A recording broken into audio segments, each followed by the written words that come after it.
let's talk about selling strengths. And so, like we have pragmatic aesthetic, we have a similar kind of breakdown for the selling strengths. Talk to us about what those are and how to define them. Yes. So again, looking at that same spectrum, we've got motivator on one side and we've got facilitator on the other. And the split is about 61 motivators, 39% of the population more on the facilitative side. So when we break down what a motivator is, they truly motivate. Their motivation is to influence other people. They love the art of negotiation. They kind of get fired up and jacked up with those opportunities.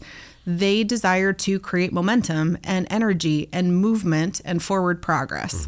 And they use a lot of words to do that. They do. A lot of energy to do that. Yeah, and they're gifted at it. Like, they can enroll people in a vision and in a mission better than anyone. I mean, I've had the honor to work under, motivators for the last 2 decades, and man, you buy into where they want to go. And if you get somebody that you trust and you know their values and their mission are clear, I'm here. Right. Well, and I'll talk about it. And obviously, I'm a motivator. It's the business I'm in. But we'll talk about the downsides of that and how to manage that here as well. Because it sounds like a great deal, except it can be very off-putting if not done the right way.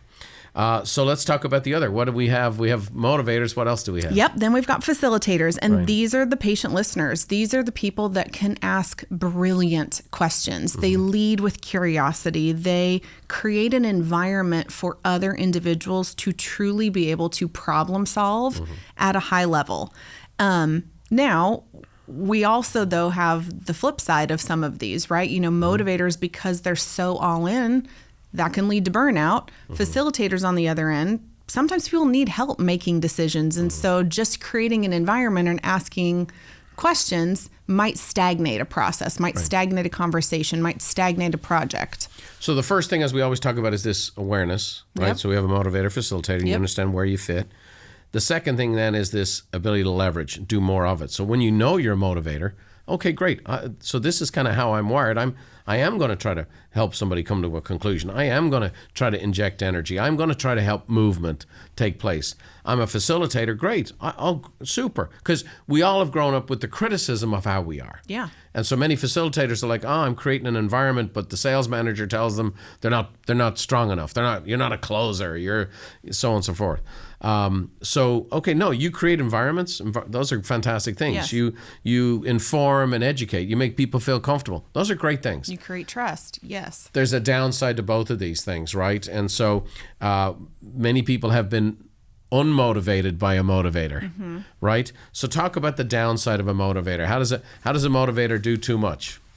I think they try to push, or again, when we're not managing ourselves, when we're not aware, we get into more of that emotional reactivity, right? We're basically trying too hard from a different perspective. And so I think it can turn into more of that coercive or shoving a square peg into a round hole, like I'm going to do everything in my power, as opposed to just pausing and saying, why is this so hard right now? What is getting in the way? And maybe we just need to shift our approach slightly. A great example of this is before I came into the recording studio today, I have a daughter who needs to make a big decision, and she's making a career decision, and I'm ramped up.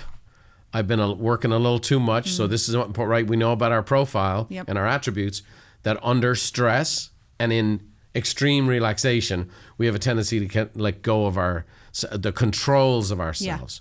And so I hear myself overly motivating her in this discussion. So, and I was in a bit of a time crunch and whatever else. So I texted my assistant, Jeanette, and said, hey, I need to push that recording back. Time out. I'm going to sit down with my daughter. I'm going to shut off the motivator. And now I'm going to go into facilitative mode.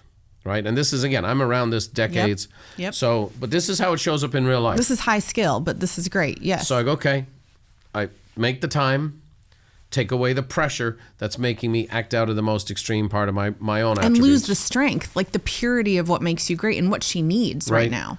So then I go, okay. And then I went into full facilitator mode. What do you think? Tell me what the upside of this is. Tell me what the downside of that. Having her talk through her decisions. What would be the plus of this? What would be the downsides of that? Would you go? And just ask questions. And then I left her with, great, you got things to think about. You got things to pray about. I'll do the same.